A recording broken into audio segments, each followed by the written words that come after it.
ছিলেন সেই লোকসভার আর আলোচনার সময় তাদের সহযোগিতা নেওয়া হয়েছে, তাদের অভিজ্ঞতা কি হয়েছে, কি করা উচিত, বেশিরভাগকে ডাকা হয়েছে। এখন সব জায়গায় সবাইকে ডাকা হয়নি, যারা সম্ভব হয়েছে কাছাকাছি তারা এসেছেন।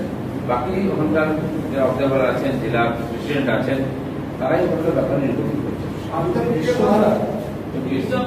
অনুব্রত মণ্ডল বলেছেন ঘটনার সঙ্গে তৃণমূল যুক্ত নয়। 1, 2 হচ্ছে যে পৌষমেলার মাঠে প্রাচীর দিয়ে ঘেরা হবে, এটা কখনোই সমর্থন করা যায় না। এটা তো পরস্পর বিরোধী, সমর্থন করছেন না আর এমএলএ কে পাঠিয়ে দিয়ে দেওয়াল ভেঙে দিচ্ছেন, যুক্ত নেই কি করে বলবো? আমরা বলুন, আমরা এর বিরোধিতা করছি, পরিষ্কার করি। বিশ্বভারতী নিয়ে রাজ্যপাল চিঠি দিয়েছে মুখ্যমন্ত্রীকে এবং সেখানে তিনি বলেছেন যে যে ঘটনা ঘটেছে বিশৃঙ্খলার জন্য যারা দোষী তাদের শাস্তি পাওয়া উচিত, কিন্তু এই ঘটনার খবর আগাম গোয়েন্দাদের কাছে ছিল না কেন? জেলা প্রশাসন কেন সক্রিয় হয়? রাজ্যপাল ওনার প্রশাসনে লিখেছেন, আমি জানি না কি সত্যি ঘটনা, কিন্তু খবর ছিল না কিন্তু জানতো না। তার আগের দিন ডিসি নিজে গেছেন লোকজন নিয়ে, সেখানে কিছু লোক বিরোধিতা করেছেন, কেস চলছে আগের থেকে, কোর্টে জাজমেন্ট এসেছে এবং পুলিশের 2 থানার পুলিশ উপস্থিত ছিল, তার সামনে ঘটনা ঘটেছে। যেটা খবর ছিল না, এটা আমার মনে হয় ঠিক নয়। খবর ছিলই এবং তারা ইচ্ছা করে এটা হতে দিয়েছেন। প্রশাসন চাইছে এটা হোক, কারণ তাতে তাদের নেতাদের স্বার্থহানি হচ্ছে। ওই এলাকার মধ্যে বহু লোক দোকান বসিয়েছে, এর আগে তার দূরে একটা জমি আছে বিশ্বভারতী, আমি একসময় গেছিলাম, দেখেছিলাম বহু বাইরে লোক বসে কবজা করে বসে গেছে। তো ধীরে ধীরে বিশ্বভারতীর জমি কবজা হয়ে যাচ্ছে এবং তারা সরকারি সহযোগিতায় বা সরকারি পার্টির সহযোগিতায় করছেন। সেটা সেখানকার ভাইস চ্যান্সেলর নিজের জমিকে সুরক্ষিত করতে গেছেন, তাহলে কোনো অপরাধ কি? মাননীয় মুখ্যমন্ত্রীকে বলেছেন তো কেন্দ্রীয় বিশ্ববিদ্যালয়, আমাদের কিছু করার নেই। এই যদি মানসিকতা হয়, কোনো শিক্ষা প্রতিষ্ঠানকে সুরক্ষিত না থাকে, তার পরিবেশ না থাকে শিক্ষা, তাহলে আমরা কি করে ভালো শিক্ষা আশা করতে পারি? আমরা লড়াই করছি, আর সে লড়াইতে রাস্তায় নামলে আমাদের কেস দেওয়া হচ্ছে। যারা সমস্ত শক্তি লাগিয়ে বিজেপিকে এবং বিরোধীদের আটকাবার চেষ্টা করছেন, তারা কোভিড ভাইরাসকে আটকাতে পারছেন না। পুলিশের কাজ হয়ে গেছে কেবল বিরোধীদের আটকানো। লকডাউন যদি আগে থেকে লাগু হতো, তাহলে আজকে এই দুর্দিন দেখতে হতাম। 3000-এর বেশি লোক প্রতিদিন কন্ট্রোল অসুস্থ হচ্ছে। তারা দেশে প্রায় কন্ট্রোলে এসে গেছে, পশ্চিমবাংলা কন্ট্রোল বাইরে চলে যাচ্ছে। সেই জন্য ভারতীয় জনতা পার্টি নিয়ম মেনে, আইন মেনে আমরা একদিন সব আন্দোলন করেছি, বাড়িতে থেকেছি, ভার্চুয়াল র্যালি করেছি। তাই আমরা ঠিক করেছি আমাদের বক্তব্য রাখার জন্য আগামী 4 সেপ্টেম্বর গণতন্ত্র বাঁচাও স্লোগান দিয়ে প্রত্যেকটি বিডিও অফিসের সামনে ধর্ণা হবে, প্রদর্শন হবে, অবস্থান হবে। যেভাবে এখানকার সাধারণ মানুষ এবং বিরোধীদের গলা টিপে ধরা হচ্ছে, মিডিয়ার গলা টিপে ধরা হচ্ছে, যেভাবে আমাদের গণতান্ত্রিক অধিকারকে হরণ করা হচ্ছে, লুট করা হচ্ছে, আর এই দুর্নীতি হিংসার বিরুদ্ধে কথা বললে যেভাবে হত্যা করা হচ্ছে বিরোধী কর্মীদেরকে, তার বিরুদ্ধে আমাদের প্রতিবাদে নামতেই হবে। সাধারণ কর্মী থেকে এমএলএ কারো জীবন সুরক্ষিত নয়, সারা বছর চলেছে। এমনকি করোনা ভাইরাসের আক্রমণের ফলে যখন লোক বাড়িতে বন্দী হয়ে গেছে, তখনও খুন হত্যা চলেছে। আমফানের এত বড় প্রলয়ের পরেও এই রাজনৈতিক হত্যা হিংসা বন্ধ হয়নি। স্বাধীনতা উৎসবের দিনে সকালবেলা রক্তপাতের মাধ্যমে সেই হিংসার পরিচয় দেওয়া হয়েছে। আমাদের সাধারণ কর্মীকে খুন করা হয়েছে, যারা ঠান্ডা তুলতে গেছে। হয়তো সেটা সার্বিকভাবে করোনার মতো সারা সমাজে ছড়িয়ে গেছে। হিংসা কোথায় নাই? অন্য পার্টির উপরে সামাজিক হিংসা, পারিবারিক হিংসা, এমনকি টিএমসি নিজের পার্টির মধ্যে গোষ্ঠী হিংসা চরম পর পৌঁছেছে। আইন শৃঙ্খলা বলে কিছু নাই এবং এরা কোর্টের রায় মানতে রাখে না। কেন্দ্রীয় বিশ্ববিদ্যালয় বিশ্বভারতীতে যেভাবে ওখানকার স্থানীয় টিএমসির নেতা এমএলএদেরকে গুন্ডাগিরি চালিয়েছেন, দেওয়াল ভেঙে দিয়েছেন, এটাও কল্পনা করা যায় না। একটা শিক্ষা প্রতিষ্ঠানও এদের অত্যাচারে হাত থেকে বাঁচতে পারছে না।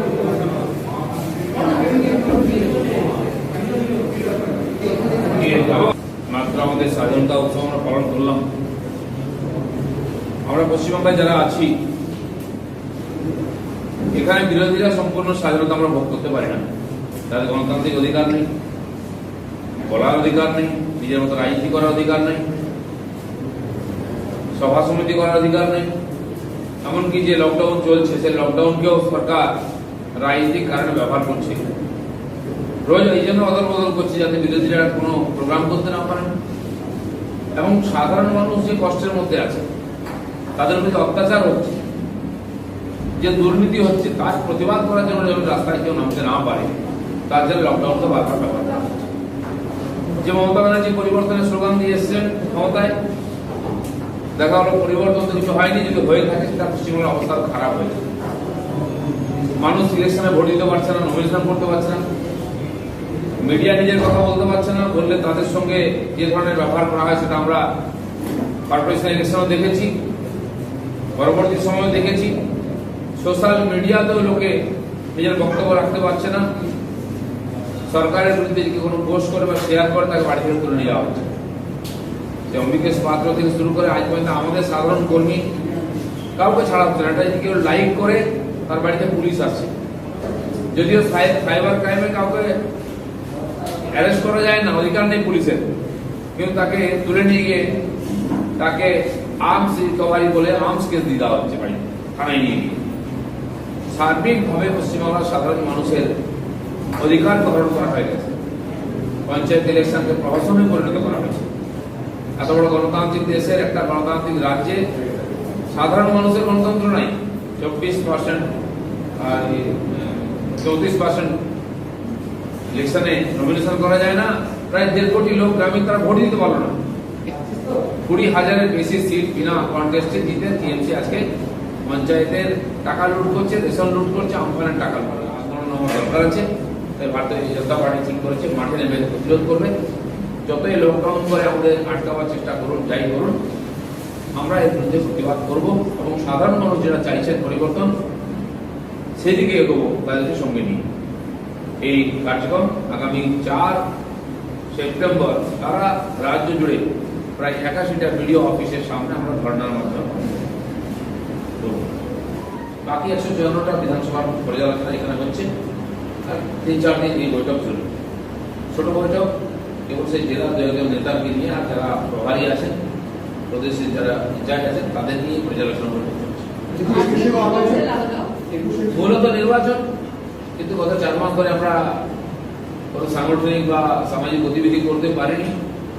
সাংগঠনিক অবস্থায় আছে, নতুন কমিটি হয়েছে কার্যকর্তাদেরকে গাইডলাইন দেওয়ার জন্য, সেই জেলার কাজের পর্যালোচনা করার জন্য। আর আগামী দিনে নতুন করে আমরা মেম্বারশিপ শুরু করছি।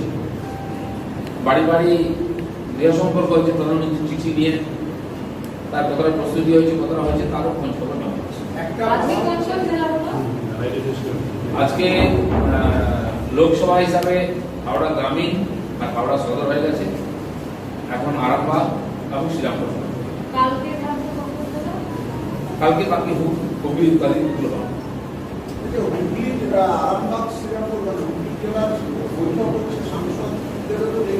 হুগলি হচ্ছে না, লোকসভা ধরে আরামবাগ আর শ্রীরামপুর আজকে আছে, কালকে সাংসদ এসে যাবেন।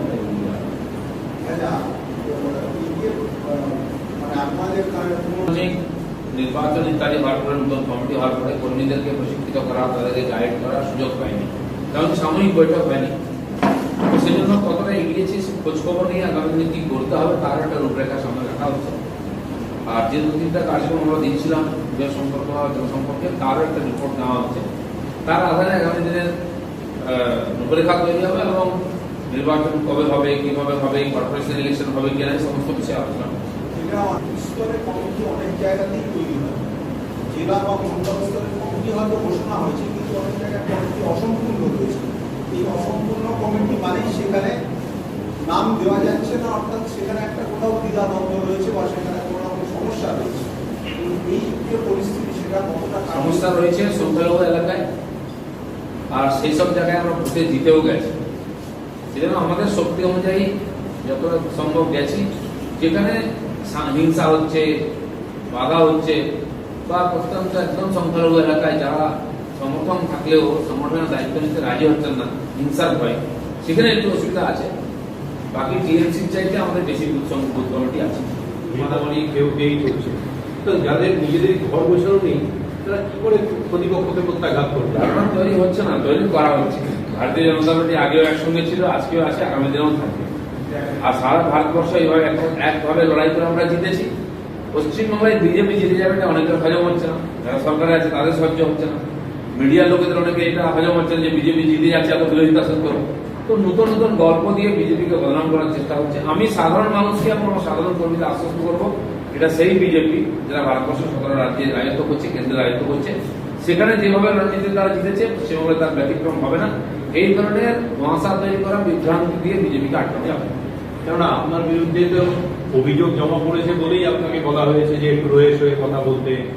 অভিযোগ তো কেউ দলের মধ্যে পড়েছে, অভিযোগ করার দরকার হয় না, আপনাদের মাধ্যমে আমাদের পার্টির লোকেরা সব কিছু জানতে পারে।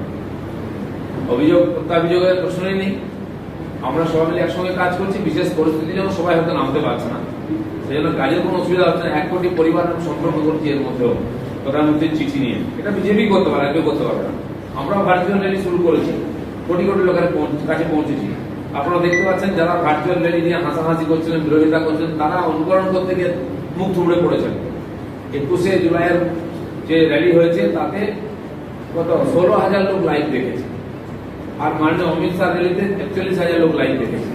আমরা 1,39,00,000 লোকের কাছে আমাদের মাধ্যমে পৌঁছে দিয়েছি, আমাদের সোশ্যাল মিডিয়ার মাধ্যমে। বাকি আপনাদের সহযোগিতায় আর 1 কোটি লোক দেখেছে, তার আশেপাশে কেউ পৌঁছতে পারবে না। এই হিংসাতে এইসব কথাবার্তা বলা।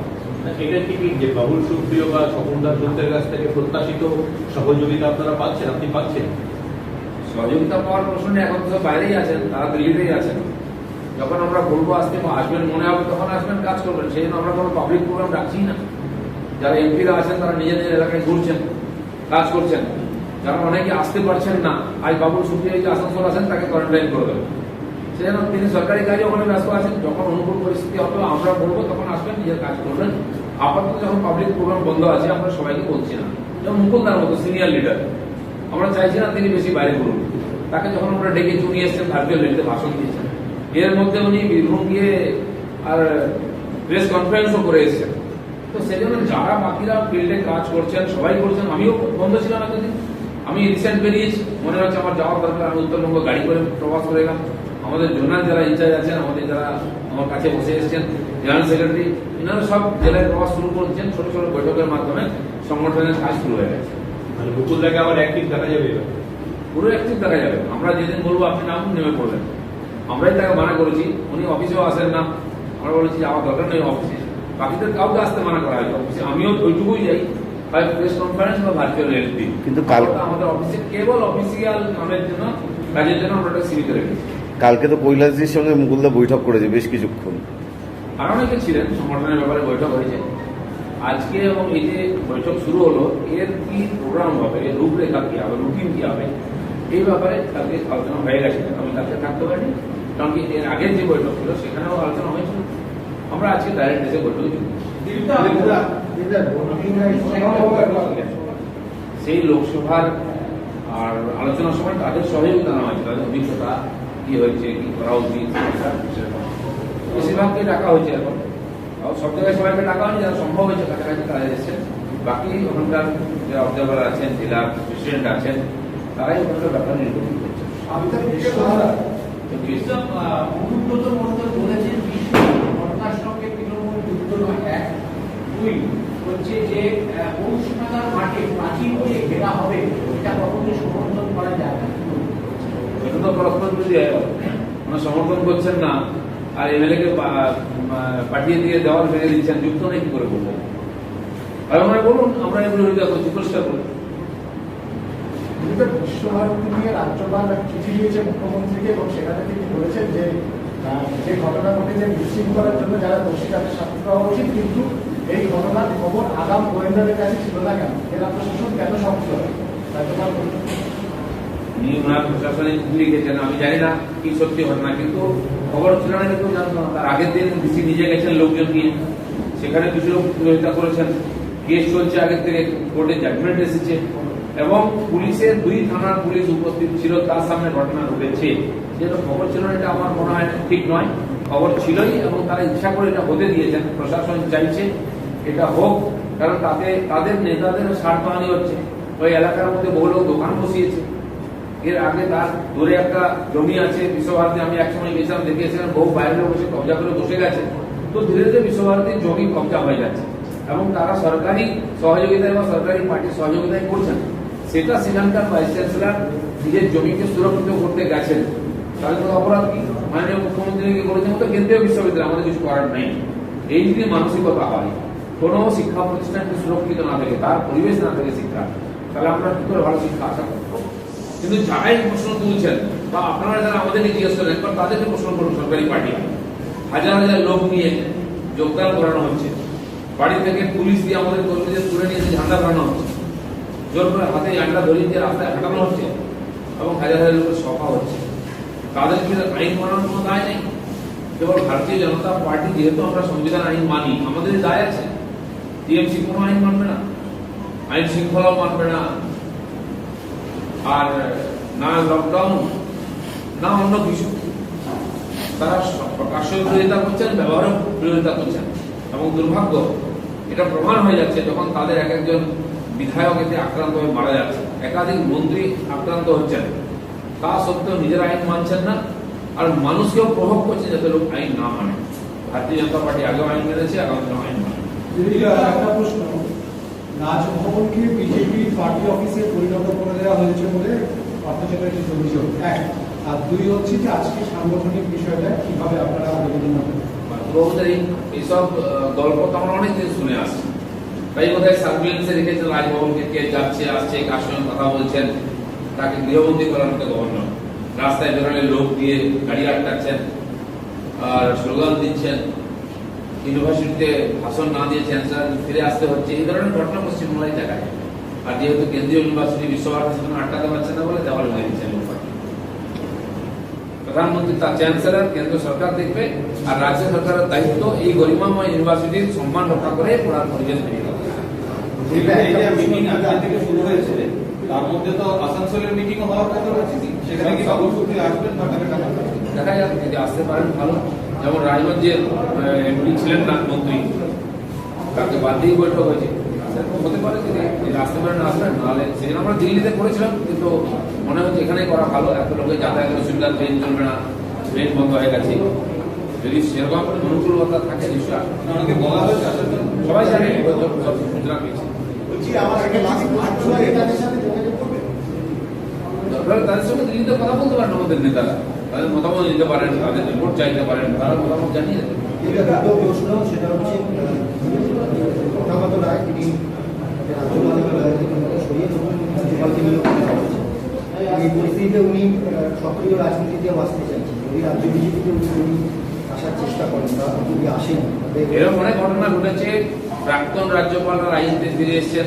আমার ব্যক্তিগতভাবে জানা আছে সক্ষম পুরুষোত্তম ছিলেন লেফটেন্যান্ট গভর্নর আন্দামানে, তিনি ফিরে গিয়ে কেরালায় স্পিকার না মন্ত্রী হয়েছিলেন।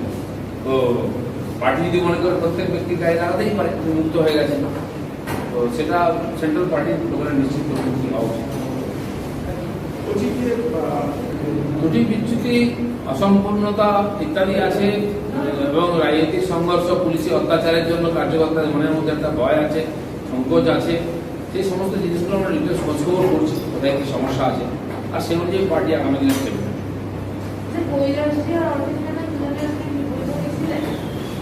আছেন আছেন আগে হয়েছিল, ঠিক হয়ে গেছে। অমিত শাহজি আবার ভর্তি হয়েছেন হসপিটালে, হাই সুগার থাকার জন্য ওনার চিন্তার ব্যাপার আছে, সেটা উনি বলতে পারবেন। হ্যাঁ নিশ্চয়ই, যারা থাকার কথা সবাই থাকার কথা।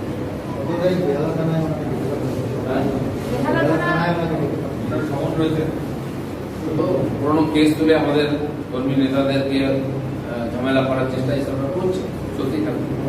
যেটা একটা প্রশ্ন, সেটা হচ্ছে যে কালকে একটা জিনিস দেখতে পাওয়া গেল, মেদিনীর লোকজন বিভিন্নভাবে সাহায্য করছে, ত্রাণবিলি করছে, সেখানে দেখা যাচ্ছে সমাজসেবী সেবী শুভেন্দু কি বলবেন, তৃণমূলের লোক পর্যন্ত ব্যবহার করছে। নেতাদের নামে বিভিন্ন আর বিশেষণ আসেই, তার বক্তারা করেই থাকেন, অনেক সময় আমাদের নামে লোক লিখে দেন, সেটা তার বক্তারা করেছেন, তার সম্বন্ধে আমি কি বলবো, এটা ওনাদের পার্টির ব্যাপার। উনি একজন বড় নেতা, তার সম্বন্ধে কেউ বলতেই পারে বক্তারা। আমি খড়গপুরে গিয়ে দেখি আমাদের ওখানকার যিনি এখন এমএলএ হয়েছেন, তিনি নেতা নেই বেটা হ্যায়, অনেক রকম স্লোগান টুলোগান লাগা আছে, এরকম কিছু না। শুভেন্দুকে আপনাদের দলে আসবে এরকম কোনো কথা হয়েছে? আসবেন উনি ঠিক করুন, আমাদের দরজা সবার জন্য খোলা আছে।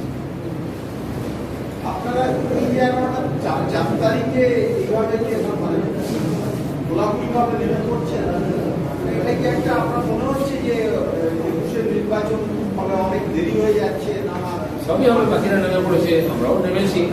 আমরাও বিরোধীদের যে পরিস্থিতি চলছে এখানে, রোজ খারাপি হচ্ছে, তার বিরুদ্ধে প্রতিবাদ করার দরকার আছে। সেই জন্য এটা আমাদের অস্তিত্ব রক্ষার প্লাস গণতন্ত্র রক্ষার জন্য লড়াই করছি। তারপরের দিন শিক্ষক দিবস আছে, রাধাকৃষ্ণের জন্মদিনটি আছে, সেজন্য মহাপুরুষদেরকে কেন্দ্র করে আমরা বিভিন্ন আন্দোলন সংগঠিত করছি। গোটা দেশে যখন মানে সংক্রমণের হার এরকম ভয়ঙ্করভাবে বেড়ে যাচ্ছে, কয়েক কোটিতে পৌঁছে গেছে, আমাদের রাজ্যেও প্রতিদিন প্রায় 3000-এর উপর লোক সংক্রামিত হচ্ছে, তখন এই এরকম অ্যাগ্রেসিভ ভাবে আপনারা এটা পশ্চিমবঙ্গে যে সরকার আছে, দল আছে, তাদেরকে জিজ্ঞেস করুন না তারা কেন লকডাউন মানছেন। স্বাভাবিক আছে, আমরা বিরোধী দল, ওনাদের অনুপ্রেরণ করবো। সবকিছু মুখ্যমন্ত্রী অনুপ্রেরণা হয়, উনি কখনো লকডাউন মানেননি, তো কেউ মানছে না, তার পার্টিও মানছে না। তো আমরা খালি দায় নিয়েছি দেখি, আমরা তো সুরক্ষিতই আছি, সুরক্ষিত থেকেই আমরা আন্দোলন করবো। ঠিক আছে, কিন্তু আমার লাস্ট কোশ্চেন, তারা বিভিন্নভাবে সেন্ট্রাল লিডারশিপের কাছে নাকি ট্রাম্প কার্ড ফেলছিল। তো রবিবার দিন নাড্ডাজির সঙ্গে মিটিং এর পরে আপনি ওভারটার্ন করে আসতে পেরেছেন ওটা? সে তো আগামী দিনে বোঝা যাবে কি হয়েছে। নাড্ডাজি এই বলেছেন যে বেশি বিতর্কে যাওয়ার দরকার নেই, সব প্রশ্নের উত্তর দেওয়ার দরকার নেই, আপনাদের কথার উত্তর দিতে না বলেছেন, তবু আমি দিচ্ছি। আপনাকে যে কায়দা হয় আপনি করুন। ধন্যবাদ।